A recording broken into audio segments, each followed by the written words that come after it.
Hey, hi everyone. I hope you all are doing good. It has been quite a long time. I uploaded any video on my channel, so today I'm going to demonstrate what is the best possible option to perform SQL bulk operations. And this demonstration is basically with respect to Microsoft SQL Server context. Okay, so whatever I'm going to speak about this best option, it is specific to Microsoft SQL Server. Okay, so without wasting much time, let's start with our discussion.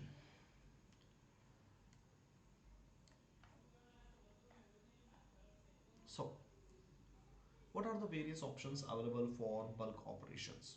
We have entity framework core, we have Dapper, a library, we have EF core bulk extensions, and we have SQL bulk copy.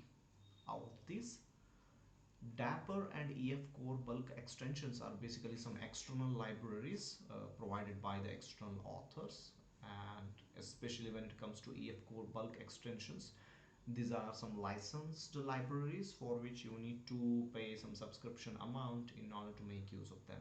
So please keep that in your mind. So let's start with the further discussion. Okay, so I'm going to use a simple object in C# and its equivalent table called dbo.students in MS SQL Server. I'm not going to dig too much into the code because you will find a lot of good examples on internet. Okay, how to apply these various approaches in order to perform the bulk operations. Okay, so very simple. Public class student identification number is email, first name, last name, parents phone number, and then the department to which he belongs to, basically. Okay, okay, so the first approach which we are going to discuss over here is EF core add method. Okay, so here what we are going to do is we will create a college DB context object. So people who are familiar with entity framework core, they know that everything happens to a DB context object. Okay, DB context object basically represents a unit of work and also a connection to your SQL server in simple terms. Okay, so what I'm going to do is I'm going to create a context object, and I'm going to get a list of students from some location, maybe API or just a mock of student objects, something, and I enumerable collection of students. So what I'm going to do is basically I'm going to simply add these students to context.students object, which is a DB set object. Okay, so context.students, the students is basically a DB set object which holds all the students entities. And then I'm going to simply call context.savechanges async in order to perform a batch operation to move or insert all the students we have added here. Okay, so I'm going to deal with this in various amounts of numbers of entities, basically like 10, 100,000. Okay, 10,000 like that. Okay guys, so with EF course add method, okay, when I ran my program, okay, I have observed the following metrics basically. Okay, I got the following results, how well it performs. So performance when used with EF course add method, okay, for 100 students, okay, in order to insert 100 students into Microsoft SQL Server, okay, it took 3 milliseconds. Okay, and in order for 1000 students, 20 milliseconds. For 10,000 students, 209 milliseconds, not bad. 100,000 students, 2113 milliseconds, which is 2 seconds, not bad, much better. And in order to insert 1 million students, it took 21,057, okay, which is basically 21 seconds. So just have a look over here. I'm not calling this context.savechanges async immediately inside the for each loop. If I do this, do remember this is one of the worst way of using entity framework core. Okay, because Every time you add a student, you are calling save changes async on context, which basically sends your student object to Microsoft SQL Server, which is a network traffic, saves it, comes back, and it keeps on doing that. And there is always a round trip for each and every object. And if you do this for 1 million students, you can very easily imagine what's going to happen with your application. Okay, so always remember Entity Framework Core when you use. Always perform all the CRUD operations on your entities or DB objects. Okay, inside the for each loop, you just add them. I'm taking an example of add. You may end up in doing updates, deletes, up to you. So what I'm doing, I'm basically creating. So what I'm doing inside the for each loop, I just added a student object. A student object over here is basically a simple C# object. Okay guys, as I shown you during the beginning of my demonstration. So student is a simple C# object. Add it to the students collection, a DB set collection. Okay, and then once all the students are added to students collection, just make one call, which is context.savechanges, which basically creates a batch operation and saves all students. Okay, so quite impressive, not that bad. Okay, so with various number of students, EF core is able to achieve this particular time or the performance basically in order to perform the insert operations. Okay, so let's move on to the next, add range. Okay, add range is another method provided by EF core. Okay, so instead of iterating over a for each loop like this, keep on adding to the students collection, it's like a collections framework add range method, which simply adds a range of objects directly to your collection.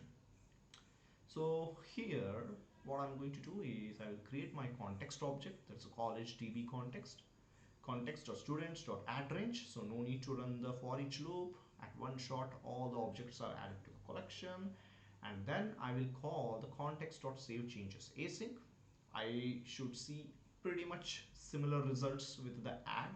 Okay, only thing is in this case I'm using the add range, and this particular add range method being called by save changes async basically performs a batch operation or bulk operation in order to insert all the students objects which are coming from get students method. So let's see the performance here.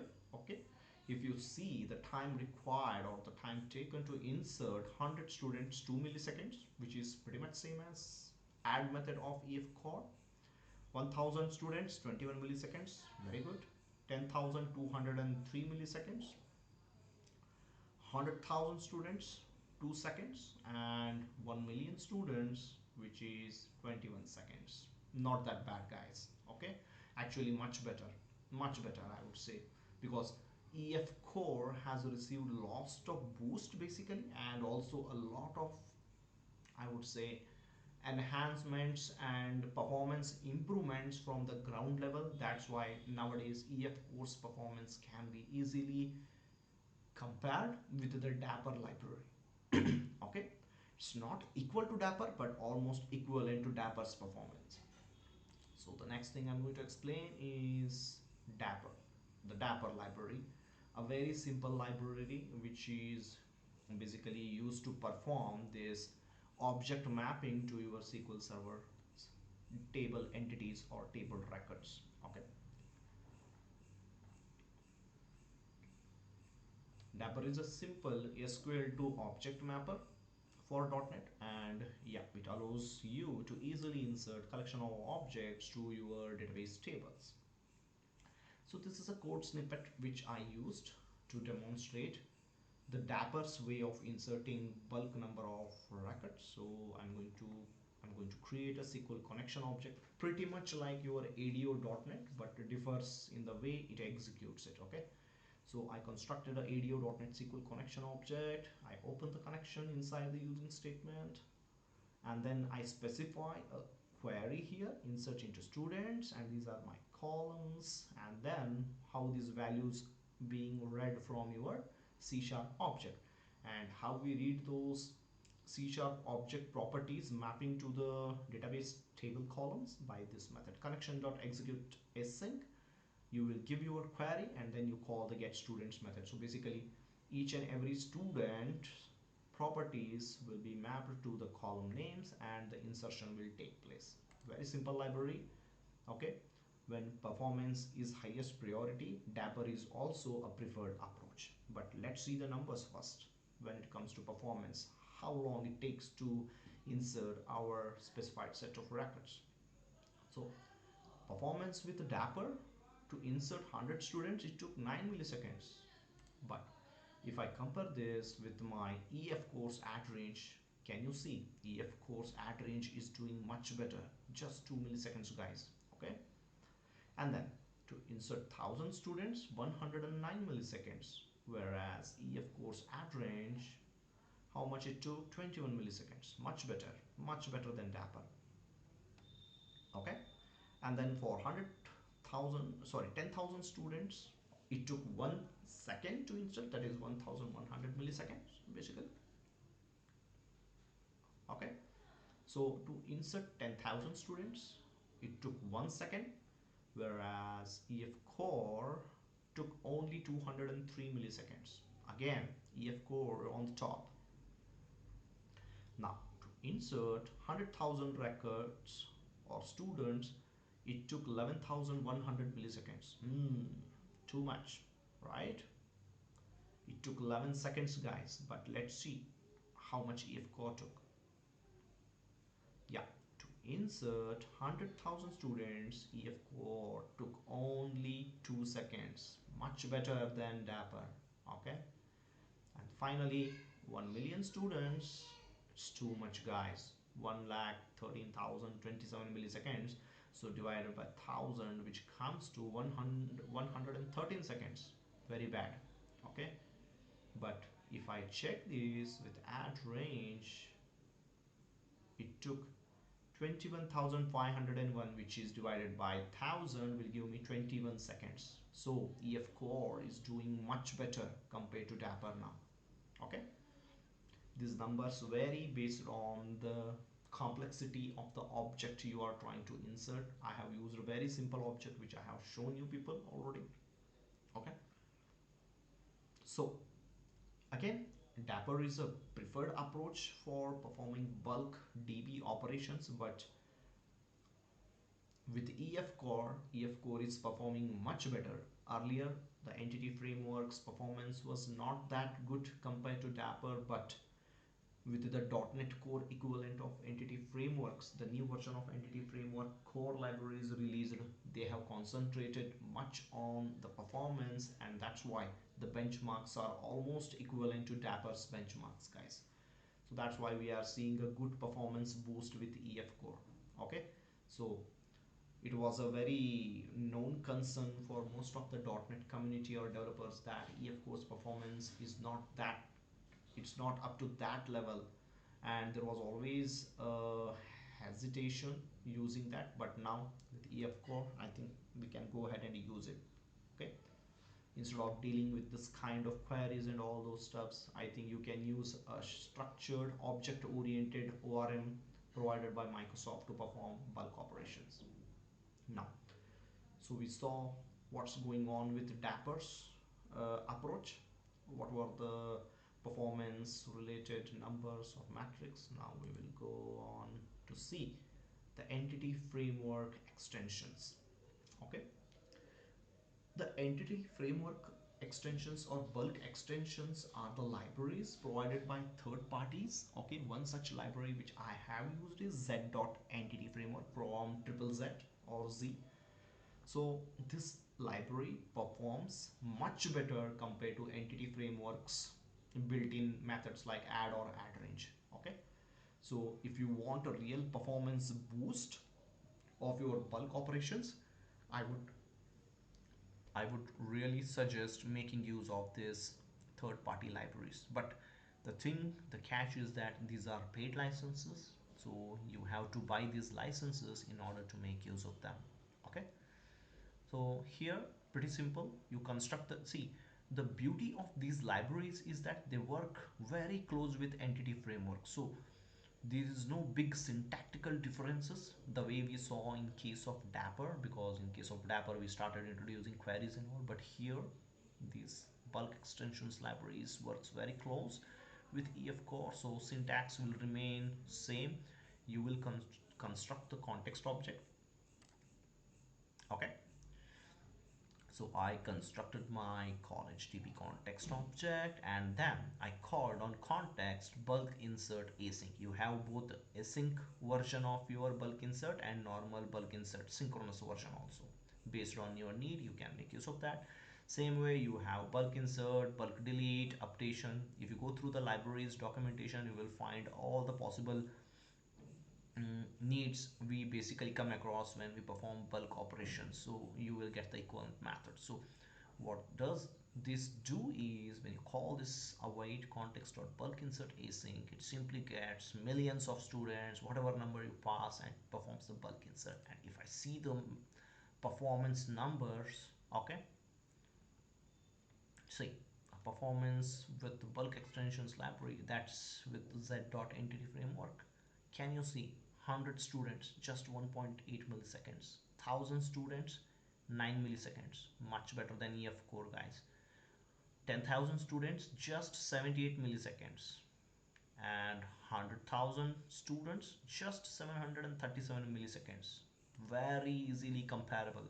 If you compare with the Dapper, trust me, bulk extensions are much better. If you compare with EF core, yes, they are doing very good compared to EF core built-in methods.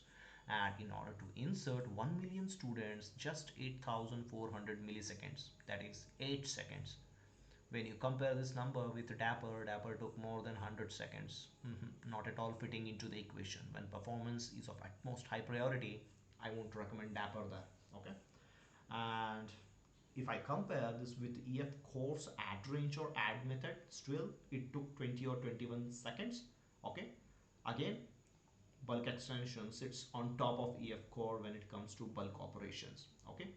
If you want to make use of a very clean, structured, stable libraries like EF core, okay, and if you don't want to pay for any external licenses or paid licenses, then go with entity framework course built-in methods only. But yeah, if you want more performance boost to your applications, especially bulk operations, then yes, this is one option for you guys. That's what you have to buy them. Okay, those are paid licenses. Much better, I think. Very impressive. Z entity framework core bulk extension is doing really good. Okay, now what is the last option, guys? Last option is even better compared to bulk extensions. It performs even good compared to bulk extensions, and you are not required to pay any money. You are not required to buy any licenses. Let's go to that, check what it is. It's SqlBulkCopy. Bulk operations are natively supported by Microsoft SQL Server, and that's why Microsoft .NET Framework has provided some classes as part of that ADO.NET, which you can make use of to perform bulk operations. The beauty of this SQL bulk copy is that if you look at the performance numbers, the way, okay, uh, what I would say, okay, the way SQL bulk copy performs bulk operations is very impressive, and they are very fast. If I compare SQL bulk copy operations, okay, the speed with which they perform bulk copy or whatever operations, it is much better compared to all other alternatives we saw, okay, till now. So a small code snippet. What I'm going to do, I simply construct a SQL bulk copy object. I pass the DB connection string, pretty much ADO.NET kind of approach, and then I will specify where I want to perform a SQL bulk copy, the destination table name with schema name dbu.students, and then I'm going to specify the column mappings. Little ugly approach, but yeah, there is always a trade-off. If we want a good, sorry, a better performance compared to all other alternatives, I think this is what going to help us. So what I'm going to do, I'm going to specify the column mappings like name of student.sin will map to this database tables column, and then the student's email maps to the database table students email column like that if you specify all the mappings over here like this. Okay, and then after specifying all the column mappings, the moment you call this method await students bulk copy dot write to server async, and when you get a data table, yeah, one more thing is that SQL bulk copy can be used in conjunction with the data table objects which are there in ADO.NET. Okay, a very preferred approach I would say. Okay, so what are you required to do is simply construct a data table object which will contain all the records basically of your, I would say, the plain C sharp objects. Okay, instead of passing the plain C sharp objects which we were doing in all previous examples, here the extra step which we are going to do is the get students data table.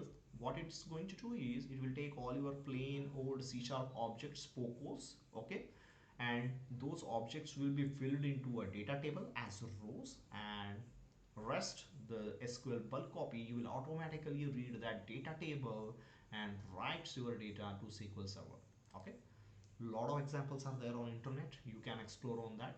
Okay, and if you think, oh my god, if I have an object of very huge number of properties list, shall I keep on doing this thing, will be very difficult. Guys, very simple, make use of .NET's reflection. Okay, you can very easily read the properties of an object using the .NET's reflection, run a for each loop, and you specify the column mappings. Very simple. Okay, no need to break the head. Only thing is you need to ensure the convention. Here convention works, not the configuration. Okay, each and every object's property name should match with the database tables column name. If you ensure that, I think you can very easily achieve these mappings. You can very easily fill these mappings. Okay, so we spoke a lot about how this thing works. Now let's see when it works. What is the performance basically? Can you see? In order to insert 100 students, just 1.8 milliseconds. 1000 students, 6 milliseconds. 10,000 students, 72 milliseconds. 100,000 students, just 587 milliseconds. And 1 million students, 7,400 milliseconds. Guys, much better than bulk extensions. If I see the bulk extensions number, okay, the SQL bulk copy is performing even better than this. Okay, so now we gone through all these approaches basically over here. So conclusion, based on the performance results with each approach, what should you use? Okay, so I want to suggest two approaches here. SQL bulk copy, because if I compare the performance numbers with each and every approach just now I demonstrated, SQL bulk copy sits on top of all other approaches because the performance numbers are quite impressive. It's very fast. If you want a very fast SQL bulk operations, okay, performance is the utmost high priority. You don't care about anything else. You are ready to take the mappings. You are ready to take the responsibility of specifying mappings, destination table, and all those stuffs is what doesn't matter to you. You don't worry about any ORM based library to use on compulsion. In that case, the SQL bulk copy is the best option you can make use of. Okay, because out of all other approaches, this is the one which performs the DB operations very fast. Okay, so when performance is of the highest priority, I don't care about all of the other options. I will go with SQL bulk copy only because for me, my application's performance is very important. Then the second option which I would suggest is EF Core or EF Core bulk extension, which are better if the need is to have a structured, well tested, ease of use, industry standard established ORM approaches. Okay, because Microsoft completely takes the responsibility of providing bug fixes, enhancements, performance improvements of entity framework core. Okay, so it's a continuous effort from their side to make this library more usable, highly performance oriented with each and every release they do. Okay, so that's why if You are a kind of developer who respects structured programming. Okay, basically a very well established object relational mapping approach. In that case, definitely go with EF core or EF core bulk extensions. EF core, anyway, you can straight away make use of that open source, but with EF core bulk extensions, the catch is you need to pay for those licenses. Okay, because EF core bulk extensions perform much better than the EF core provided built-in methods. Okay, so again, the priority goes like this. SqlBulkCopy is of the highest priority, or I would say the first option if I want to create a performance oriented system.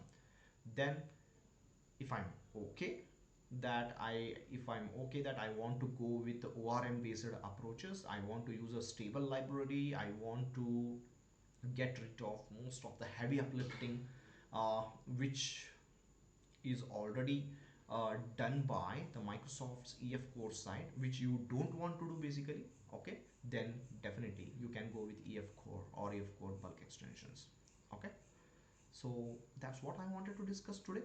So I hope you people understood what are the various bulk operation options available with the .NET in order to get better performance results. Okay, I hope this will help you people to decide when you encounter the situations where you want to perform bulk operations to your database and you are in a confusion what to use. Okay, so definitely this discussion will help you to choose a right option to implement basically. Thank you for listening and have a nice day.